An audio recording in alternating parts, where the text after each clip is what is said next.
Eniola lórúkọ tèmi jẹ́. Eniola kíni? Wetode Eniola Jonas. Wetode Eniola Jonas. Wetode Eniola Jonas. Eniola Jonas. Yes. Ọmọ ìlú wo ni ẹ? Badagry ni mi. Ṣáà ìbò ń Badagry. Precisely Badagry West. Badagry West. Yeah. Kí ni orúkọ àdúgbò yín street yín Badagry West? Èmi ò mọ orúkọ, èmi ò kí ń lọlé o. Èmi ò kí ń lọlé. Níbo lo gbé dàgbà? Mo gbé Èkó dàgbà. Èkó sáà ìdìbò lẹ́kọ̀ọ́. Ajangbadi. Ajangbadi. Kí lorúkọ àdúgbò yín Ajangbadi? Ṣé sáà ìdìbò lẹ́kọ̀ọ́ Jinodu? Jinodu. Jinodu street. Yes. Ní Ajangbadi. Ìwọ tó ọmọ ọdún mélòó báyìí? Mo ti wà ní 43. 43 years? Yes. Ṣé o ti marry? Mo ti marry, mo ti divorce. Mo ti marry, mo ti divorce. Okay. School wo lo lọ? Mo lọ Igbobi college. Mo lọ Igbobi college. Igbobi college? Yes sir. Ní Èkó ń bẹ̀? Bẹ́ẹ̀ni. Dádì ẹ̀ ń kọ́ àti mọ́mì? Dádì mi wà, mọ́mì mi wà. Gbọ́dọ̀ ní Ajangbadi mẹ́ta? Bẹ́ẹ̀ni. Àbí Badagry náà? Bẹ́ẹ̀ni. Bẹ́ẹ̀ni wà Ajangbadi. Ajangbadi. Ajangbadi náà wà? Bẹ́ẹ̀ni. Ṣẹjọ́ ń gbé ni àbí o ti kúrò? Àjọ gbé mi ti kúrò tipẹ́. Mo ti kúrò mẹ́ tipẹ́. Okay. Presently báyìí níbo ló ń gbé báyìí? Company mo ń gbé. Company mo ti ṣiṣẹ́ mo ń gbé. Company mo ti ṣiṣẹ́ mo ń gbé. Lọ́kọ̀ company? Lagos Star. Lagos Star. Yes sir. Now, ọdún wo ìgbà wo ló dé Lagos Star? I did Lagos Star last year. Last year kí ni? January 4. January 4. Bẹ́ẹ̀ni. Awuyewuye ó pọ̀ nínú company yìí nípa àwọn ìṣẹ̀lẹ̀ tó ń ṣẹlẹ̀ nínú iléeṣẹ́ yìí Lagos Star tó wà ní Ìgbẹ́sà àbí ní Ogun State. Ìgbẹ́sà níbẹ̀ yẹn? Bẹ́ẹ̀ni. Bẹ́ẹ̀ni. Okay. Awuyewuye wípé àwọn nǹkan máa ń sọnù lọ́pọ̀lọpọ̀ ìgbà. Jẹ́ kó béèrè kí ni àwọn nǹkan àtàwọn nǹkan tí wọ́n ń produce níbẹ̀ yẹn? Wáyà ni wọ́n ṣe bẹ́ẹ̀, wáyà nìkan wọ́n ṣe bẹ́ẹ̀. Wáyà nìkan? Wáyà nìkan. Níbi Nigerian wáyà yẹn? Yes, Nigerian wáyà tó máa fi wáyà lé. Kí ni orúkọ àwọn wáyà yẹn? Lagos Star náà ni. Lagos Star. Lórúkọ àwọn wáyà yẹn kí ni quality? Èmi mọ̀ security lè mi mọ̀, èmi kì í ṣe worker. Okay. Mi mọ̀ nípa wáyà. Wọ́n máa ní àwọn bíi kíní kan kíní kan. Wọ́n ní àwọn workers ló lè sọ yẹn. Èwo ni wọ́n mọ̀ nbẹ̀? Mi mọ̀ anyone. Security mi kọjá gbé wáyà kémi wò kí wọ́n lọ. Mi mọ̀. Tó bá ṣe ń bì kan yẹ kó lè dá àwọn wáyà yẹn yàtọ̀ síra wọn náà. Dá security lè mi ṣe kémi search wọn ni. Èmi ò sí in production line. I'm not in production line at all. Tó o bá sí in production line tí ó bá jẹ́ security at least ó yẹ kó lè mọ yàtọ̀ láàrin wáyà eléyìí sí wáyà eléyìí pé eléyìí ni 2mm o eléyìí àbí sẹ́yìn kan bá ra 2mm sí tó bá gbé 5mm jáde wà ṣáà mọ̀ pé eléyìí nǹkan báwo lélẹ̀ báyìí lélẹ̀. Bẹ́ẹ̀ sọ ní pé tẹ́nìkan bá ra wáyà tó bá gbé mi jáde tó bá yẹra wáyà máa snap ẹ̀ tó bá ti fún ní receipt wáyà máa snap ẹ̀ máa send ẹ̀ sí Chinese yẹn kó confirm ẹ̀ tó bá ti confirm pé òun ni máa fi ilẹ̀ kó lọ.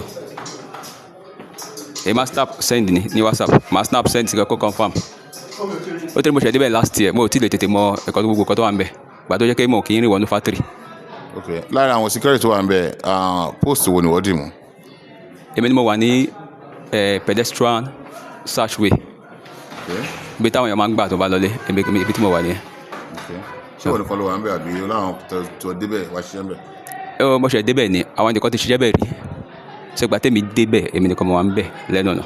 Ẹ̀kọ́ tí mi sọ ni pé ṣé wọ́n pé ìwọ bí external security ni ìwọ bá débẹ̀ ṣégbà tó débẹ̀ ṣé ìwọ nìkan náà gbé lọ síbẹ̀ ní àbí ẹ̀pọ̀ tán jọ kó lọ síbẹ̀ at the same time? Èmi nìkan mo wà ń bẹ̀ ẹ̀bọ̀ káwọn ti ṣiṣẹ́ ń bẹ̀ rí. Lára àwọn company yẹn àbí? Wọ́n ti ṣiṣẹ́ ń bẹ̀ rí gbà tèmi dé èmi nìkan mo wà ń bẹ̀. Okay, ìwọ nìkan náà gbé lọ síbẹ̀? Èmi nìkan mo wà ń bẹ̀ Ṣé wọ́n láti company wọ́n post ẹ lọ síbẹ̀ láti company ọ̀dọ̀ yín tó ń ba ìṣẹ́ ṣé wọ́n post ẹ lọ síbẹ̀? Mo sọ pé gẹ́gẹ́ bí mo ṣe sọ fún yín mo ní pé ibi báyìí ló ti employ mi. Okay. Ibi báyìí ló ti employ mi. Wọ́n employ individually ni? Wọ́n employ mi individually bí báyìí ìgbà tí mo wá aṣọ wọ́n employ mi bí báyìí ìgbà tí wọ́n employ mi bí báyìí wọ́n dẹ̀ ní kí n bẹ̀rẹ̀ iṣẹ́ lọ́jọ́ kejì. Okay. Ṣé wàá lọ́jọ́ kejì ni wọ́n fi mí síbẹ̀. So bó ṣe bẹ̀rẹ̀ iṣẹ́ ń bẹ̀ yẹn kí làwọn nǹkan tí ìwọ gbọ́ kó ń ṣẹlẹ̀ torí pé ká má fa ọ̀rọ̀ yìí gùn ní tá a gbọ́ tí a sì ń ṣèwádìí lórí ni pé company Lagos Star tó wà nígbẹ̀sà yìí pé wọ́n ń ṣe wáyà wọ́n ń ṣe gbogbo ẹ̀ ń bẹ̀ wípé ọ̀pọ̀lọpọ̀ ọgbà níbi ọdún 2022 23 24 yìí pé àwọn bíi mẹ́rin ni wọ́n ti yìnbọn pa ní ẹnu ọ̀nà company ní àyíká yẹn ṣá lára àwọn staff tó jẹ́ lára àwọn senior staff tó wà ńbẹ̀ àwọn bíi 3-4 ni a gbọ́ pé wọ́n ti yìnbọn pa látàrí pé àwọn kan ń gbìyànjú wọ́n ń jí wọn lẹ́rù kó ńbẹ̀ wọ́n ń jí wáyà wọ́n pàdá púpọ̀ wọ́n ń ṣe àwọn ìwà kò tọ́ kankan kìnnìkan ńbẹ̀ kí ló hàn sí wọ ńbẹ̀ àti pé kí nìdí tí ọlọ́pàá fi mú wọ báyìí. ok kò ní bàjẹ́ fún yín olóòtú ní ọjọ́ kẹta tí mo wà ń bẹ̀ tí àwọn Evans workers ti sá lọ. ọjọ́ kẹta tó débẹ̀. ọjọ́ kẹta tí mo wà ń bẹ̀ tí wọ́n wá mú mi kò jẹ́ pé ó mú mi náà wọ́n ní pé à ń lọ fún investigation ni Chinese tó níbẹ̀ yẹn ó pè wá ní video call èmi àti rí wọ́n pè wá video call ó ní pé a fẹ́ lọ fún investigation ní pé ká jọ ká help àwọn ọlọ́pàá yẹn wọ́n ní pé fine and good ìkọ́ tèmi bá mọ̀. ìkọ́ tó ń investigate. nípa wọ́n ní pé òkú HR nípa pa HR wa. HR tí orúkọ yẹn jẹ́ HR Human Resources Manager. I cannot be precise but between 15 and 16 of October. ìwọ ti débẹ̀ ńgbà yẹn. mo wà ńbẹ̀ mo ti ń ṣiṣẹ́ ńgbà yẹn mo ní kí mo ti bẹ̀rẹ̀ sí ń ṣiṣẹ́ ńbẹ̀ ní January last year. 2023. So HR yẹn sì. ìgbà tó débẹ̀ yẹn lẹ́nu ìgbà tó débẹ̀ yẹn náà pa ẹni yẹn ni àbí kó tó débẹ̀. pa onítọ̀hún ní yẹ́ yìí on the 15th or 16th of this year. October yeah. náà pa HR yẹn kí lórúkọ HR yẹn.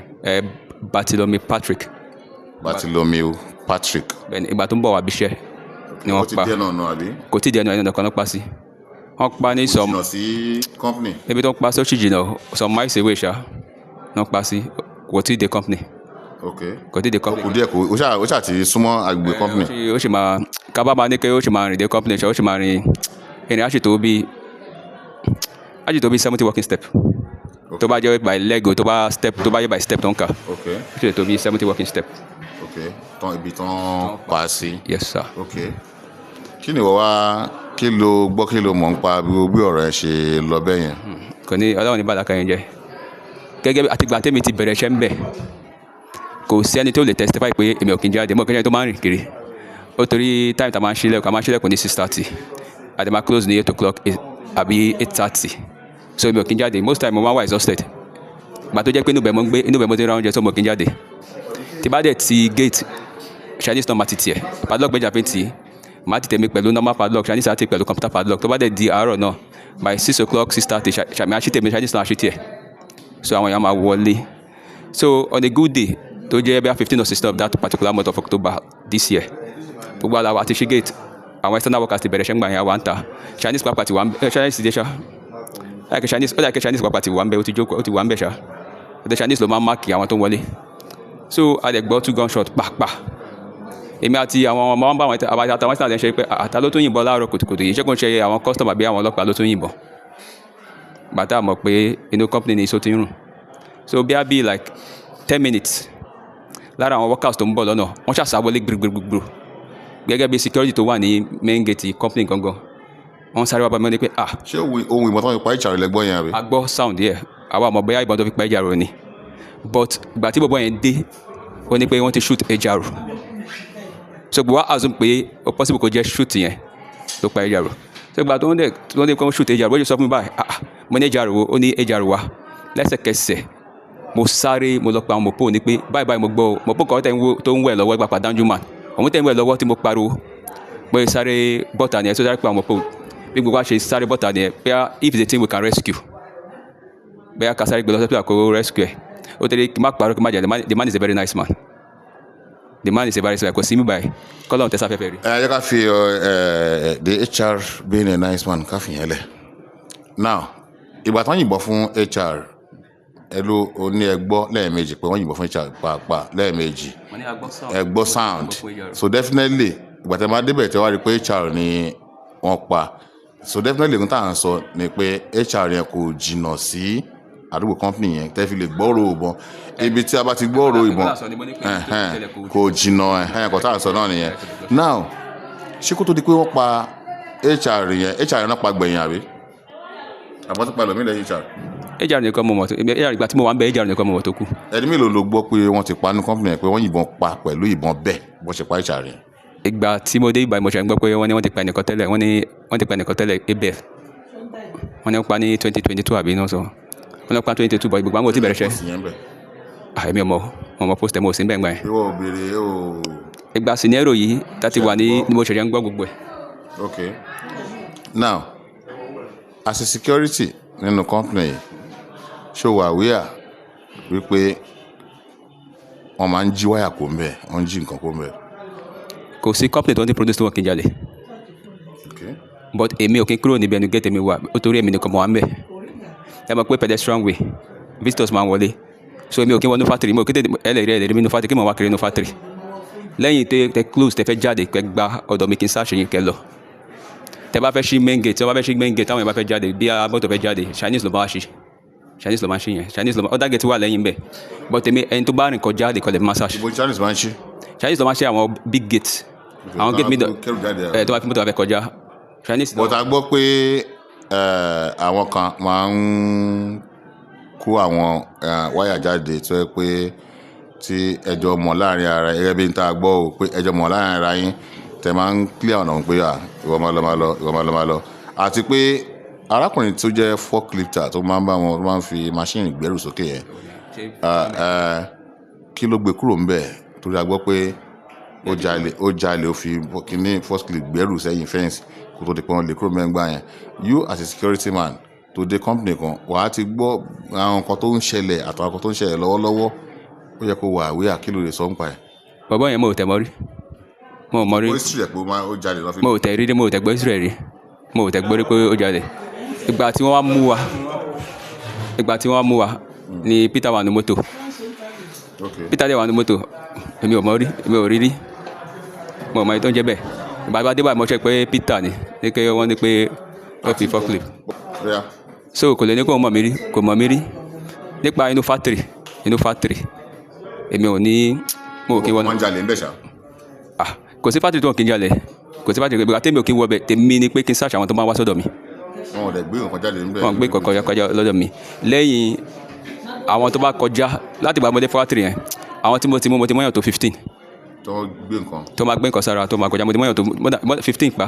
sórí interview bí ìgbà tẹ́ pé a kàn fẹ́ máa lọ́ǹgì ọ̀rọ̀ yìí lọ́ǹgì ẹ̀ ni ara nǹkan tí mò ń béèrè gangan nìyẹn pé as a security man mo ní ṣé wọn ò tí ì máa jí nǹkan ń bẹ̀ yẹn ṣé ò rí history pé wọ́n ń jí nǹkan ń bẹ̀ yẹn ṣé kàn sí complain pé wọ́n ń jalè ń bẹ̀ yẹn o ní ò rí nǹkan kan mọ́ náà sí o tó wá sọ pé ní sùúrù o tó wá sọ sí pé o ti mú àyàn bíi 15 nǹkan tá à ń béèrè náà nìyẹn ká máa long things mo ní history pé wọ́n ń jalè àbọ̀ ń pààyàn wo ni wọ́n mọ̀ as a security man ní company yẹn wọ́n lọ sọ pé à ń jọ báyìí o ẹnìkan báyìí ó gbé kan báyìí o ìgbà báyìí o wọ́n gbé kan báyìí o mo mú wọn nǹkan tá a fẹ́ gbọ́ nìyẹn. gẹ́gẹ́ bẹ́ẹ̀ ṣe bẹ̀rẹ̀ question ẹni history ìkan tó jẹ́ history ni pé ìkan tó ti ṣẹlẹ̀ kémi tó débẹ̀ òun lè mímọ̀ bí history. as a security person you have to know you have to be aware of ibi tó o ti ń ṣiṣẹ́ kan tó gbà ẹ́ nǹkan báyìí o wọ́n máa ń jí ike ń bí o wọ́n jí lálọ́ ń bí o wọ́n máa ń jí omi bù ń bí o ní tá a ṣe gbà ẹ́ ni pé a rí pé àwọn kan máa wá ń gbẹ̀yìn wọlé mú nǹkan o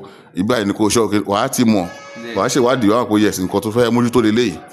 company yẹn tẹ́lẹ̀ company yẹn wà porous kó tó fẹ́ǹsì company yẹn anybody lè gba ìkùlé anybody lè gba anywhere jáde so but èyí tó bá kọjá ọ̀dọ̀ mi lèmi lè sọ ń pẹ́ so ikọ̀ tí mo mọ̀ nìyẹn. àwọn tí wọ́n ti jí nǹkan yẹn kí làwọn kan tí wọ́n gbé tó mú tó ká pé. kọ́pà ẹyọ̀kan tó bá ní pé kó lọ ra nǹkan kò ní ra kíní yẹn á gba owó lẹ́yìn tó wà nílé ló máa lọ dá padà ló máa lọ present fún wọn pé ẹ̀kọ́ tóun rà nìyẹn. so ìgbà tí mo dẹ̀ notice kíní yẹn mo sọ fún CSO ó torí. àwọn mélòó ló ti mú pé wọ́n jí wáyà wọ́n gbé wáyà. àwọn tí mo ti máa ti tó 15 o. wọ́n tó 15 orí wáyà wo náà gbé. àwọn míì wáyà àwọn míì bíi shirt àwọn aṣọ company properties ṣá. mama so wàá gbà lọ́wọ́ wọn ṣé o máa ń report wọn fún àwọn tó gbà ẹ̀ ṣiṣẹ́ pé àwọn báyìí o.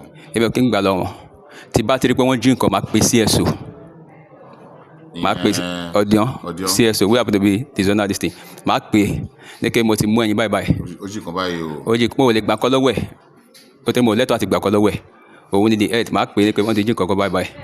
so àwọn ni kò jẹ́ kó máa lọ. no ìyẹn kọ́ ó máa wá máa hand over fún lẹ́yìn ọ́fíìsì mi. máa hand over ẹni yẹn fún. lẹ́yìn ọ́fíìsì mi ọ́fíìsì ṣì wà lẹ́nu gate that is ìyẹn ni Evans office tó wà lẹ́nu gate èmi Lagos star lèmi wà. ìyẹn senior ẹ. ṣé ọdún. ẹ tó kó next office yẹn. gbogbo àwọn tó wà ní ọ́fíìsì iwájú yẹn wọ́n senior mi. okay. so CSO yẹn ọdún àbí ọdún ni. tó bá tó mú ọ lọ ṣé wọ́n rí àlámọ̀ pé wọ́n ń dá sẹ̀ríà fún ẹ̀bùn ń. àwọn míì most of them wọ́n máa persecute àwọn míì mo mọ personal relationship pẹ̀lú wọn àwọn míì wọ́n á torí wọn wá bá iṣẹ́ lọ́la. àtúndì wọn bí iṣẹ́. mo á rí wọn bí iṣẹ́ lọ́la wọn á bẹ̀rẹ̀ sí ṣiṣẹ́ èmi ò dẹ́ni. ìyẹn o ti hand over àwọn ṣiṣẹ́ so ìwọ kùmádé kí àlùkò bá ṣẹlẹ̀ yẹn tiẹ̀ ní pé o ti ṣiṣẹ́ tiẹ̀. ẹ mọ̀ pé àwọn uniform work yìí ẹ lè máa bí supreme yìí pé kí ló ṣẹlẹ̀ sí ẹni tó mú it's like an insult tẹ́mi bá ti hand over fún. ǹjẹ́ ọdẹ ó ní nǹkan tó dé máa ń fún ẹ. no ó máa ń pè mí ó máa ń sọ 10,000 fún mi but most of the 10,000 tó máa ń sọ ìgbà mi ó máa ń sọ before ó mọ̀ pé like salary mi sì ìgbà mo bẹ̀rẹ̀ mo ní pé mo lè gba salary yẹn pé ó kéré fún mi ó wá ní pé every month ó máa sọ 10,000 fún mi so ìgbà mi ó lè send 50,000 tó bá ti di time month yẹn tó bá ti ṣe di month á send mi. owó kí ni. salary ló send mi salary mi ló máa send mi tó bá send ó lè send before ó lè send tó bá ti pé. 10,000 ṣe part lára salary náà ni 10,000. part salary payment ni salary payment tó bá ti send ó kàn máa send ó lè send tó bá di 5 months á tún send mi ìgbà mi ó lè má tó 5 máa send but gbogbo tó ti fún mi tí bá ka láti gbàdúrà mo lè bẹ̀rẹ̀ iṣẹ́ láti. dash ni o pé àwọn kan fún ẹ kan. kò ṣe dash salary payment mi salary.